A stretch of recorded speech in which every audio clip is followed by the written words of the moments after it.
신약 성경 310쪽에 있습니다. 에베소서 1장 11절에서 19절까지 이 계시의 하나님 말씀을 봉독할 때 하나님의 음성을 들으실 수 있기 바랍니다. 모든 일을 그의 뜻의 결정대로 일하시는 이의 계획을 따라 우리가 예정을 입어 그 안에서 기업이 되었으니 이는 우리가 그리스도 안에서 전부터 바라던 그의 영광의 찬송이 되게 하려 하심이라. 그 안에서 너희도 진리의 말씀 곧 너희의 구원의 복음을 듣고 그 안에서 또한 믿어 약속의 성령으로 인치심을 받았으니 이는 우리 기업의 보증이 되사 그 얻으신 것을 속량하시고 그의 영광을 찬송하게 하려 하심이라. 이로 말미암아 주 예수 안에서 너희 믿음과 모든 성도를 향한 사랑을 나도 듣고 내가 기도할 때에 기억하며 너희로 말미암아 감사하기를 그치지 아니하고 우리 주 예수 그리스도의 하나님 영광의 아버지께서 지혜와 계시의 영을 너희에게 주사 하나님을 알게 하시고 너희 마음의 눈을 밝히사 그의 부르심의 소망이 무엇이며 성도 안에서 그 기업의 영광의 풍성함이 무엇이며 그의 힘의 위력으로 역사하심을 따라 믿는 우리에게 베푸신 능력의 지극히 크심이 어떠한 것을 너희로 알게 하시기를 구하노라. 아멘. 아버지 하나님, 구원의 은총 가운데 찬송을 부르고 마음을 담아 기도를 올려드리며 이제는 우리를 사랑하셔서 주시는 말씀을 기다립니다. 진리의 성령께서 전하는 이와 함께 듣는 우리 모두에게 임하여 하나님의 음성을 듣게 하시고 하나님의 부요하심 가운데 살아가는 저희들 되게 하여 주옵소서. 예수님 이름으로 기도하옵나이다. 아멘. 지난 시간에 우리는 찬송하리로다, 우리가 찬송을 부르는 이유에 대하여 에베소서 말씀을 함께 나누었습니다. 그리스도 안에 있는 성도들은 하늘에 속한 신령한 복을 받은 사람이기 때문에 하나님께 찬송을 드리지 않을 수 없다, 그렇게 말씀을 드렸습니다. 그리스도 안에서 여러분, 우리가 어떤 하늘에 속한 신령한 복을 받았습니까? 첫째로 우리는 창세전에 그리스도 안에서 선택해 주신 예정의 복을 받았습니다. 둘째로 우리는 사랑 안에서 거룩하고 흠이 없게 하시려고 하나님의 자녀가 되게 하시는 복을 받았습니다. 셋째로 우리는 그리스도의 피로 말미암아 구속 곧 죄 사함의 복을 받았습니다. 그리고 우리는 복음을 듣고 믿어 우리의 구원에 대해 성령께서 인을 쳐서 보증해 주시는 복을 받았습니다. 예수 그리스도 안에 있는 우리에게 이런 놀라운 일이 일어났다는 것입니다. 그런데 세상에는 이 사실을 알고 사는 사람이 있는가 하면 이 사실을 모르는 사람이 참 많다는 사실이에요. 성도 가운데서도 이 사실을 모르면서 교회를 오가는 사람도 있는 것이 현실입니다. 성도 여러분, 우리의 삶의 질은 하나님을 얼마나 아느냐 하는 하나님을 아는 지식에 비례하게 되어 있습니다. 하나님을 깊이 알면 알수록 우리는 풍성한 삶을 살게 되는 것입니다. 어느 저명한 신학자가 이런 이야기를 했어요. 나는 하나님을 알기 위해 믿는다. 그리고 나는 하나님을 더 잘 믿기 위해 하나님을 알기 위해 힘쓴다. 성도의 일생은 하나님을 더 알아가는 삶의 여정입니다. 체험적으로 알아가는 것이죠. 하나님을 알면 상식을 존중하면서도 상식을 초월하여 살 수가 있습니다. 환경에 쌓여 있으면서도 환경을 초월하여 살 수 있습니다. 육체의 한계 속에 갇혀 있으면서도 육체의 한계를 초월하여 살 수 있습니다. 바울은 복음을 전하다가 감옥이라고 하는 환경에 갇혀 있었지만 그 안에서 낙담하거나 좌절하지 않았습니다. 감옥 안에서도 하늘을 바라보며 그리스도 안에서 하늘에 속한 모든 신령한 복을 주신 하나님께 찬송을 드립니다. 감옥에 갇혀 있는 것이 아니라 나는 그리스도 안에 있다는 확신을 갖고 있었기 때문에,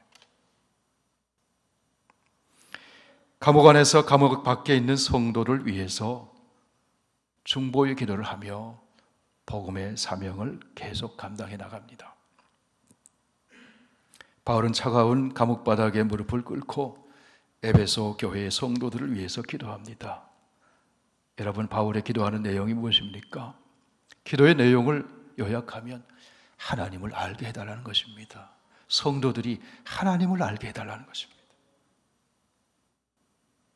하나님의 부르심의 소망이 무엇이고 하나님이 베푸신 능력의 지극히 크심이 어떠한지, 성도 안에 있는 기업의 풍성함이 무엇인지를 알게 해 주십시오.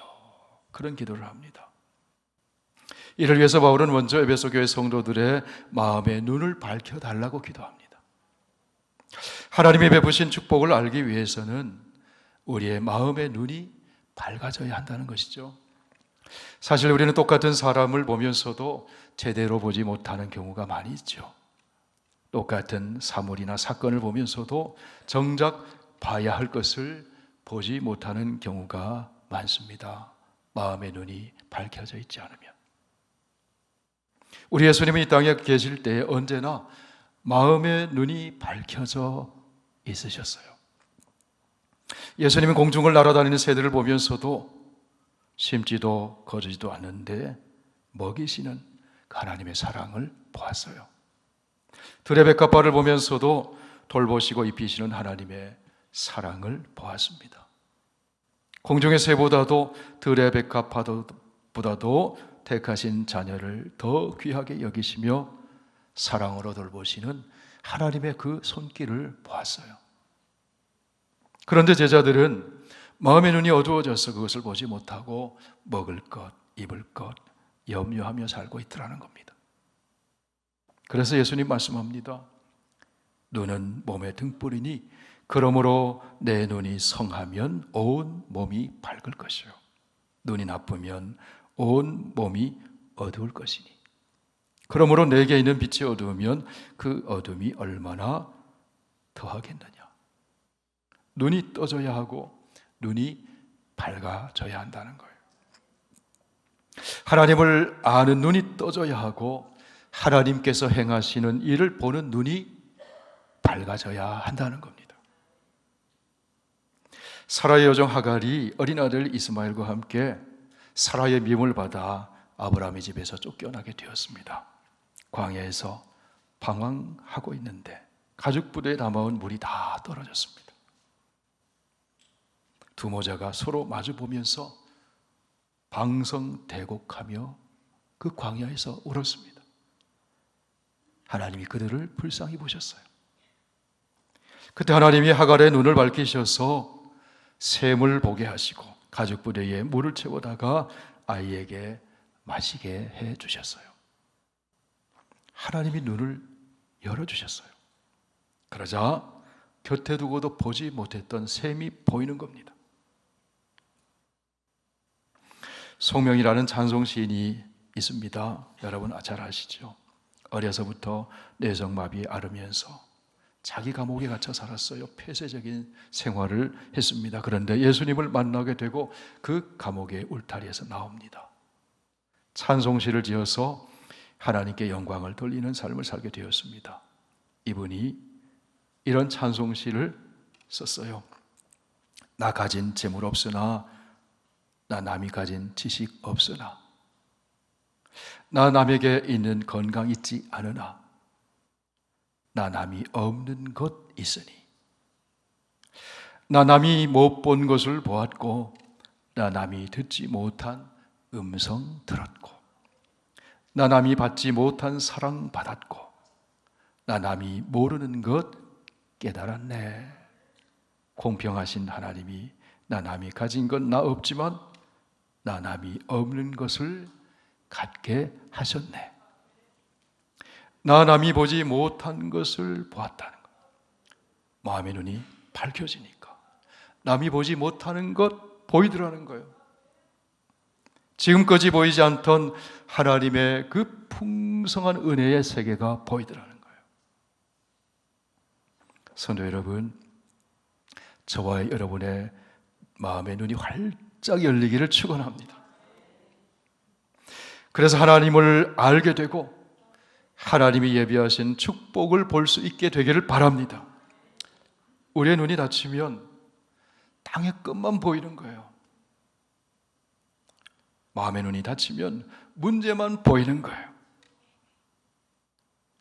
문제 너머에 있는 하나님의 선하신 손길과 그 축복을 보지를 못해요. 그렇기 때문에 오늘 본문에서 바울은 에베소 교회 성도를 위해 기도하면서 지혜와 계시의 영을 주셔서 하나님을 알게 해주세요. 그들의 마음의 눈을 밝혀 주옵소서. 마음의 눈이 밝아져서 하나님의 부르심의 소망이 무엇인지 알게 해주십시오. 마음의 눈이 밝아져서 믿는 자에게 베푸신 하나님의 능력의 지극히 크심이 어떠한지 알게 해 주십시오. 죽은 자 가운데서 그리스도를 다시 살리신 부활의 능력을 알게 해 주십시오. 만물을 그리스도의 발 아래 복종시키시는 하나님의 주권과 권세와 능력을 알게 해 주십시오. 그렇게 기도합니다. 그리고 마음의 눈이 밝아져서 성도 안에서 그 기업의 풍성함이, 그 영광의 풍성함이 무엇인지를 알게 해 주십시오. 그렇게 기도합니다. 에베소서 1장에서 바울은 하늘에 속한 신령한 복을 이야기하면서 기업이라는 말을 3번 씁니다. 기업. 1장 11절에서 바울은 우리가 예정을 입어 그 안에서, 그리스도 안에서 기업이 되었다, 그렇게 말합니다. 14절에서 바울은 성령께서 기업의 보증이 되셨다, 그렇게 말씀해요. 그리고 오늘 본문 18절에서 바울은 성도 안에 기업의 영광의 풍성함을 알게 해달라고 기도를 합니다. 그렇다면 여러분, 그 기업이 무엇이기에 바울이 이렇게 반복하고 강조하면서 하나님께 기도를 드리는 것일까요? 사도행전 26장에 보면은 바울이 복음을 전하다가 체포되어 갈릴리 분봉왕 아그리빠 앞에서 부활하신 예수님을 만난 자기의 신앙 간증하는 장면을 나옵니다. 예수 그리스도를 만난 이야기하면서 그 간증을 통해서 내가 만난 예수 그리스도, 그분을 전하는 것이죠. 사도행전 26장 18절에서 바울은 예수님이 말씀하신 구원의 진리를 이렇게 설명합니다. 함께 읽어보실까요?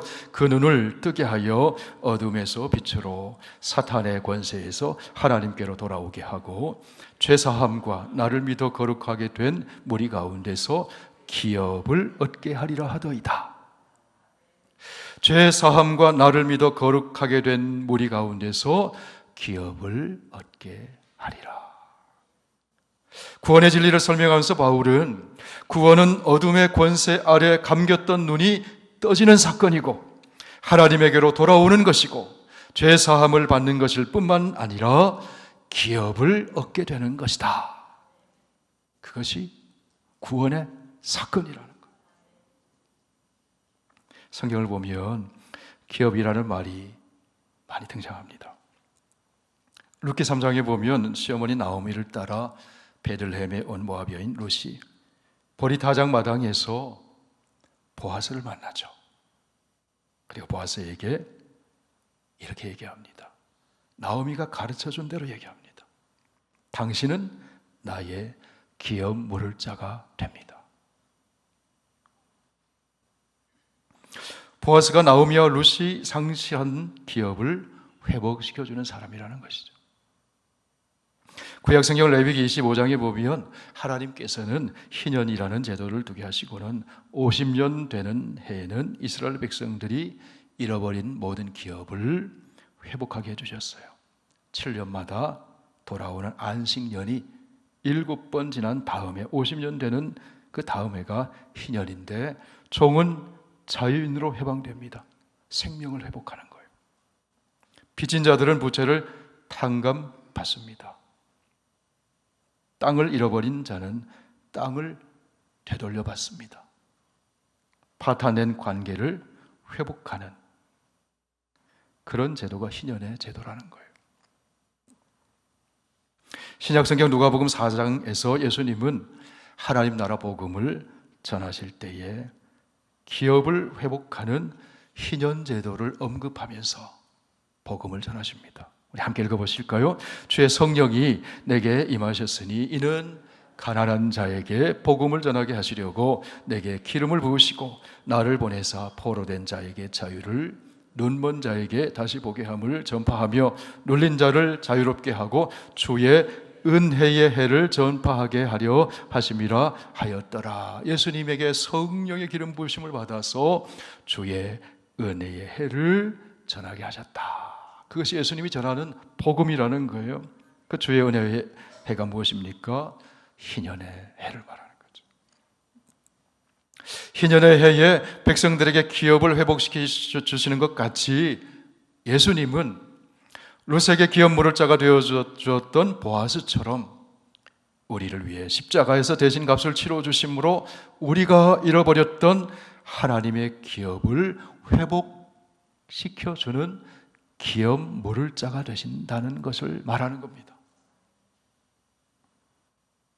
그렇다면 여러분, 그리스도 안에서 하나님이 우리에게 회복시켜 주시는 기업이 무엇일까요?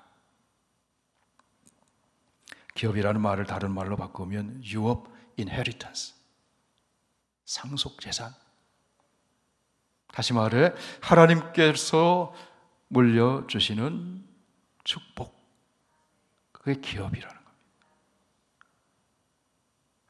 성경에서 기업이라고 말할 때는 포괄적인 의미가 있습니다. 하나님이 우리에게 주시는 모든 좋은 것, 그게 기업이에요.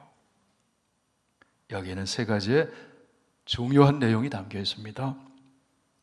하나는 생명의 기업이고, 또 하나는 관계의 기업이고, 또 하나는 땅의 기업입니다.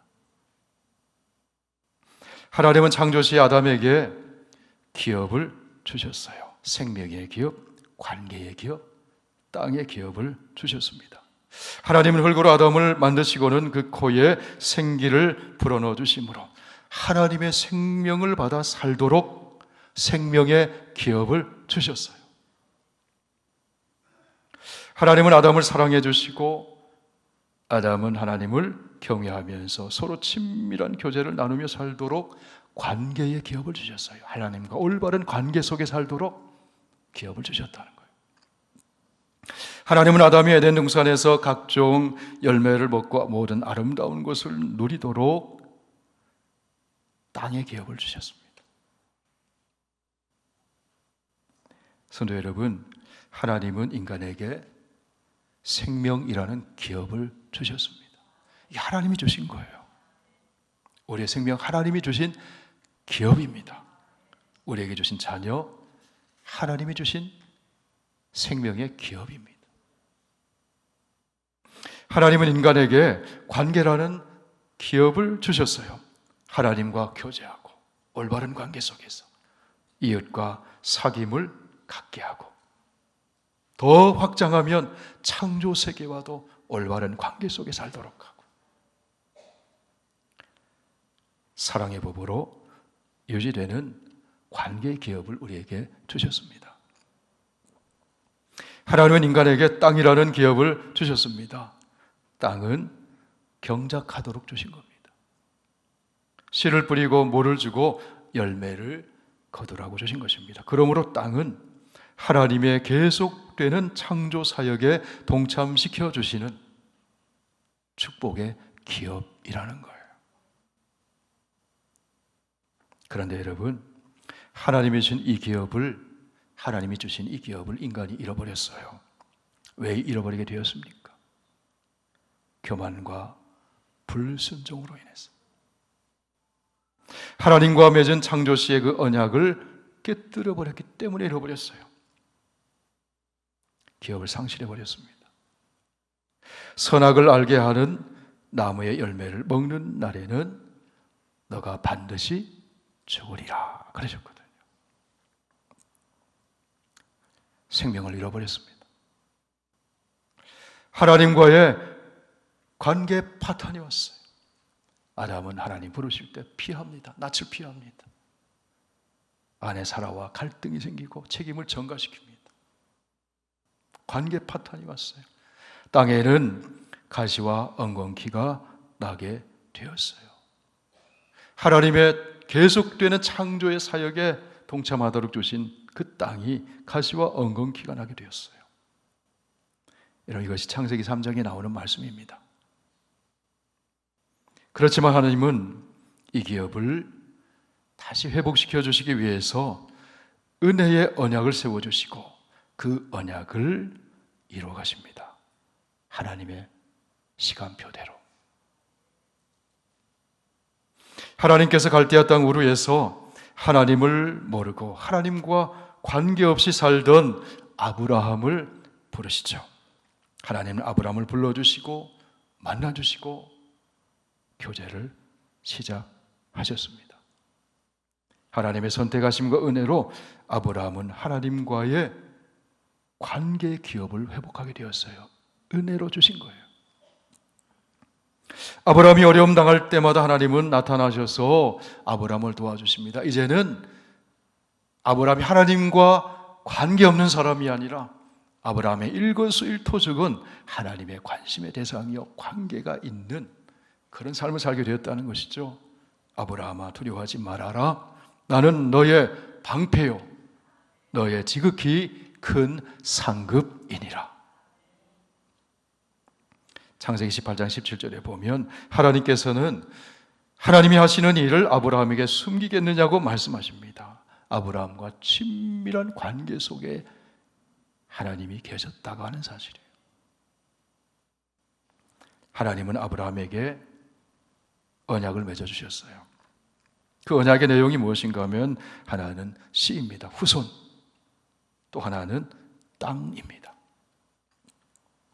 창세기 15장에 보면 하나님께서 아브라함과 언약을 맺으시는 장면이 나옵니다. 하나님께서 아브라함을 밖으로 이끌고 나가셔서 하늘의 별을 보여주시면서 이렇게 말씀하십니다. 하늘을 우러러 뭇 별을 셀 수 있나 보라. 내 자손이 이와 같으리라. 이어서 하나님은 아브라함에게 말씀하십니다. 나는 이 땅을 내게 주어 소유를 삼게 하려고 너를 갈대아 우르에서 이끌어낸 여호와로라. 하늘의 뭇 별과 같은 자손을 주리라. 무슨 기업을 주시는 거예요? 생명의 기업을 주시는 거예요. 하나님은 죽은 몸과 방불한 100세 된 아브라함과 90세 된 사라의 몸에서 이삭을 태어나게 하심으로 생명의 기업을 주셔요. 하나님께서 아브라함에게 자손과 함께 땅을 주시겠다고 말씀합니다. 아브라함이 그것을 어떻게 알 수 있느냐고 하나님께 물었어요. 그러자 하나님께서는 아브라함에게 3년 된 암소와 3년 된 암염소와 3년 된 숫양을 쪼개서 서로 마주보게 해놓으라. 그렇게 얘기합니다. 아브라함이 그렇게 했습니다. 해가 져서 어두울 때에 타는 횃불이 그 쪼갠 고기 사이로 지나가면서 하나님께서 언약을 확증해 주셨어요. 그 타는 횃불이 하나님의 임재를 나타내잖아요. 이것은 하나님이 확증해 주시는 분명한 언약이라는 거죠.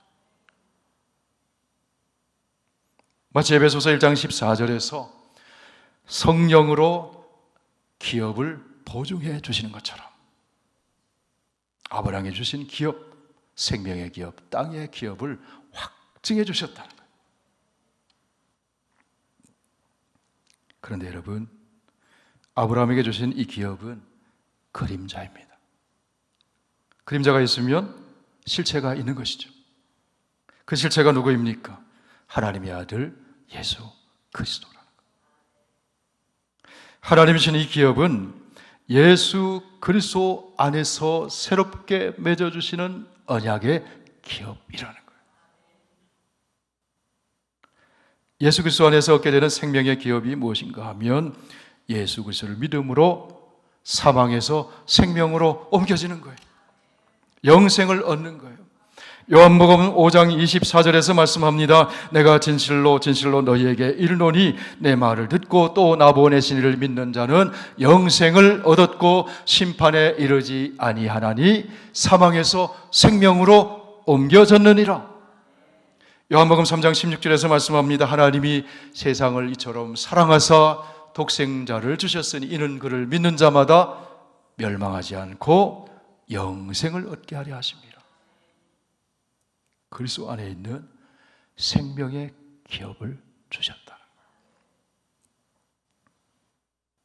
예수 그리스도 안에서 얻게 되는 관계의 기업이 무엇인가 하면 예수 그리스도를 믿음으로 의롭게 되는 것을 말합니다.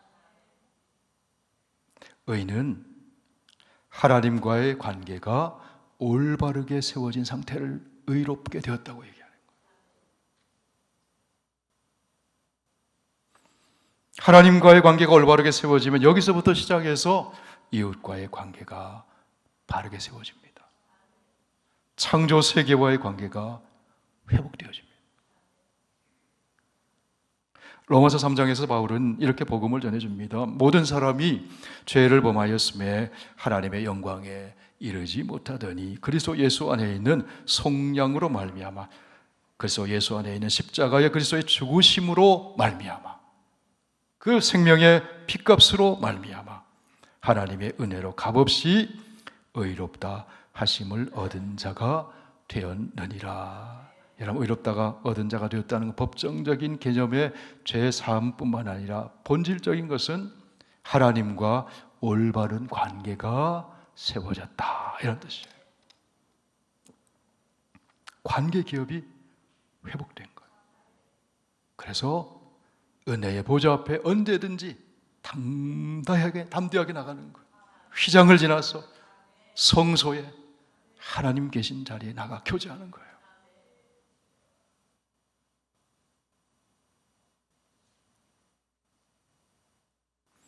예수 그리스도 안에서 얻게 되는 땅의 기업은 무엇일까요? 예수 그리스도를 믿음으로 천국을 얻는 것이에요. 하나님 나라를 상속받는 것이 땅의 기업을 회복하는 겁니다. 에덴을 회복하는 거죠. 요한복음 14장에서 예수님 말씀하십니다. 우리 함께 읽겠습니다. 너희는 마음에 근심하지 말라. 하나님을 믿으니 또 나를 믿으라. 내 아버지 집에 거할 곳이 많도다. 그렇지 않으면 너희에게 일렀으리라. 내가 너희를 위하여 처소를 예비하러 가노니 가서 너희를 위하여 처소를 예비하면 내가 다시 와서 너희를 내게로 영접하여 나 있는 곳에 너희도 있게 하리라. 예수님 계신 곳이 어디입니까? 천국이잖아요. 여러분, 예수 안에서 우리가 천국을 기업으로 받았음을 기뻐하시길 바랍니다. 애굽의 종살이에서 해방되어서 하나님이 약속하신 가나안 땅에 들어간 이스라엘 백성들이 그곳에서 각 지파별로 땅을 기업으로 받게 되죠. 하나님 나라를 받는 것을 상징해 주는 거예요. 이스라엘 백성들이 땅을 분배받는 이야기를 통해서 우리는 예수 그리스도, 하나님께서는 예수 그리스도 안에서 궁극적으로 영원한 하나님 나라를 기업으로 상속해 주셨다는 사실을 알게 됩니다. 그게 복음이죠. 성도 여러분, 우리는 하나님으로부터 영광스럽고 풍성한 기업을 선물로 받았습니다. 죄로 인해 죽었던 우리가 예수 그리스도 안에서 영생을 얻게 되었어요. 생명의 기업을 받게 되었습니다. 죄인이요 하나님과 원수되었던 우리가 그리스도 안에서 의인이 되고 하나님 나라의 백성이요 하나님의 자녀라고 하는 새로운 관계의 기업을 얻게 되었어요. 하나님께서 친히 통치하시는 생명의 나라, 의의 나라, 사랑의 나라, 풍요와 기쁨의 나라, 천국을 땅의 기업으로 받게 되었어요. 사도 베드로는 그 기업은 세상에서 얻는 기업처럼 썩는 것이 아니라고 얘기해요. 세상의 것은 썩습니다. 그 기업은 썩지 않고 쇠하지 않는 기업이라고 말해요. 베드로전서 1장 말씀 우리 함께 읽으실까요? 우리 주 예수 그리스도의 아버지 하나님을 찬송하리로다. 그의 많으신 긍휼대로 예수 그리스도를 죽은 자 가운데서 부활하게 하심으로 말미암아 우리를 거듭나게 하사 산 소망 있게 하시며 썩지 않고 더럽지 않고 쇠하지 아니하는 유업 기업을 있게 하시나니 곧 너희를 위하여 하늘에 간직하신 것이라. 성도 여러분, 이 땅에서 우리가 하나님이 주신 은혜의 선물로 살아가잖아요. 그렇지만 궁극적으로 받아서 누릴 기업이 무엇인가 하면 예수 그리스도의 영광의 몸의 형체를 받아서 하나님의 형상을 온전히 회복해서 영원한 하나님 나라에서 하나님과 함께 영원토록 사는 영생의 삶을 사는 기업을 받게 되었다. 빌립보서 3장에서 바울은 이 사실에 대해 이렇게 얘기합니다. 우리의 시민권은 하늘에 있는지라. 이 시민권 받으신 분은 아멘 합시다. 안 받으신 분도 계셔요? 받았잖아요. 예수 안에서 받았잖아요. 거기로부터 구원하는 자 곧 주 예수 그리스도를 기다리노니 그는 만물을 자기에게 복종하게 하실 수 있는 자의 역사로 우리의 낮은 몸을 자기의 영광의 몸의 형체와 같이 변하게 하시리라. 영광스러운 몸으로 온전한 하나님의 형상으로 변화된다. 부활하게 됩니다. 요한계시록 마지막 장은 우리가 받을 하나님 나라의 기업을 그 모습을 이렇게 묘사를 해줍니다. 우리 함께 읽어보시겠습니다. 또 그가 수정같이 맑은 생명수의 강을 내게 보이니 하나님과 곧 어린 양의 보좌로부터 나와서 길 가운데로 흐르더라. 강 좌우에 생명나무가 있어 12가지 열매를 맺되 달마다 그 열매를 맺고 그 나무 잎사귀들은 만국을 치료하기 위하여 있더라. 다시 저주가 없으며 하나님과 그 어린 양의 보좌가 그 가운데 있으리니 그의 종들이 그를 섬기며 그의 얼굴을 볼 터이요 그의 이름도 그의 이마에 있으리라. 다시 밤이 없겠고 등불과 햇빛이 쓸데없으니 이는 주 하나님이 빛이심이라. 그들이 세세토록 왕 노릇하리로다. 여러분, 이 장면이 에덴에 회복되는 모습을 보여주잖아요. 생명나무가 있고 생명수 강이 흐르고 하나님과 함께 교제하면서 세세토록 하나님과 함께 왕 노릇하는 것. 하나님 나라를 우리가 기업으로 받게 되었다는 것. 여러분, 이 하나님 나라의 모습이 얼마나 풍성합니까? 얼마나 부유합니까?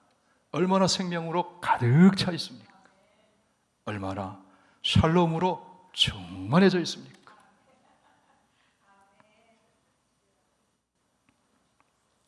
하나님이 주시니 영광스럽고 풍성한 기업을 아는 사람은 이 땅에서도 풍요로운 자아상을 가지고 살게 돼요.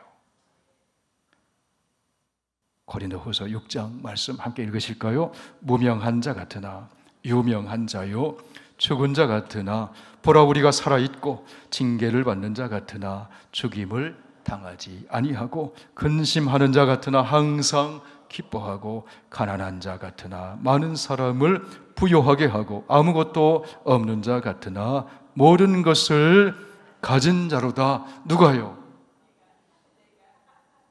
우리가요. 누가요? 지금 감옥에 갇혀있는 바울이에요. 무명한 자 같아요. 징계받는 자 같아요. 근심하는 자 같아요. 가난한 자 같아요. 그런데 실상은 그렇지 않다는 거예요. 바울은 감옥에 갇혀 있지만 이런 풍요로운 자아상을 가지고 살았어요. 모든 것을 가진 자란. 그렇기 때문에 기뻐하는 것입니다. 그렇기 때문에 감사하는 것입니다. 그렇기 때문에 찬송하리로다 찬송하는 것입니다. 성도 여러분, 구원의 삶은 하나님을 아는 것에서부터 시작합니다. 하나님을 아는 지식이 깊어질수록 구원의 삶은 풍성해집니다. 그러하기에 그 풍성함을 경험한 바울이 감옥에 있지만 에베소 교회 성도들도 나처럼 이런 풍성함을 누리기를 원하는 마음으로 하나님께 무릎을 꿇고 기도하는 거예요.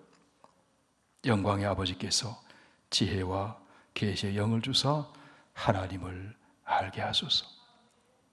마음의 눈을 밝히사 성도 안에 있는 하나님의 부르신 소망이 무엇인지 알게 하소서. 그 소망이 무엇입니까? 사랑 안에서 거룩하고 흠이 없게 하시는 것, 영광의 찬송이 되게 하시려는 것, 하나님의 소망이죠. 성도에게 베푸신 하나님의 능력의 지극히 크심이 어떠함을 알게 하소서. 그 능력이 무엇입니까? 죽은 자를 살리는 부활의 능력이잖아요. 모든 이름 위에 뛰어난 권세와 주권과 통치권을 가지신 예수 그리스도의 능력이잖아요. 성도 안에 있는 기업의 풍성함이 무엇인지 알게 하소서. 사랑하는 성도 여러분, 하나님께서 저와 여러분의 마음의 눈을 밝혀주시기를 바랍니다. 그리하여 예수 그리스도 안에 있는 성도에게 하나님이 주시는 영광스럽고 풍성한 기업이 무엇인지를 알게 되기를 원합니다. 그리고 그 기업의 풍성함을 누리며 살아가는 저와 여러분 다 되시길 축원합니다. 기도드리겠습니다.